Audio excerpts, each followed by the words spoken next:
গাজায় ইসরায়েলি আগ্রাসনের প্রতিবাদে ৬ মাস পর আবারও লোহিত সাগরে হামলা শুরু করেছে ইয়েমেনের সশস্ত্র গোষ্ঠী হুথি। বাণিজ্যিক জাহাজ ম্যাজিক সিজে চালানো হয়েছে এই হামলা। হুথির দাবি, এরই মধ্যে ডুবে গেছে লাইবেরিয়ার পতাকাবাহী জাহাজটি।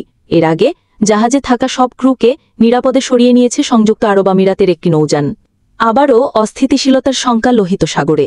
গাজায় আগ্রাসনের প্রতিবাদে ২০২৩ সাল থেকে প্রায় নিয়মিতভাবেই বিশ্বের অন্যতম ব্যস্ত এই নৌরুটের বিভিন্ন জাহাজে হামলা চালিয়েছে ইয়েমেনের সশস্ত্র গোষ্ঠী হুথি। তবে গত বছরের ডিসেম্বরের পর আর হামলার ঘটনা ঘটেনি।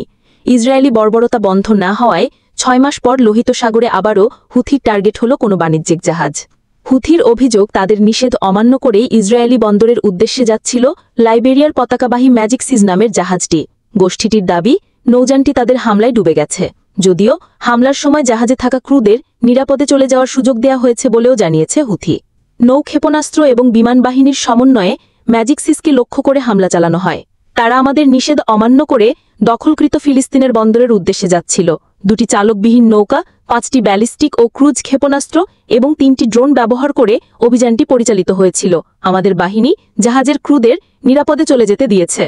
এদিকে ম্যাজিক সিজে থাকা ২২ ক্রু ও নিরাপত্তা কর্মীকে নিরাপদে সরিয়ে নেয়ার দাবি করেছে সংযুক্ত আরব আমিরাত। এক বিবৃতিতে দেশটি জানায়, সহায়তা চাওয়ার পর এডি পোর্টস গ্রুপ পরিচালিত সাফিন প্রিজম জাহাজের মাধ্যমে চালানো হয় উদ্ধার অভিযান। জাহাজের বেশ ক্ষয়ক্ষতি হওয়ায় সেটিও মাঝ সমুদ্রে ফেলে আসতে বাধ্য হয় ক্রুরা। বিভিন্ন আন্তর্জাতিক সংবাদ মাধ্যম বলছে, লোহা ও সার বহনকারী জাহাজটি চীন থেকে তুরস্ক যাচ্ছিল।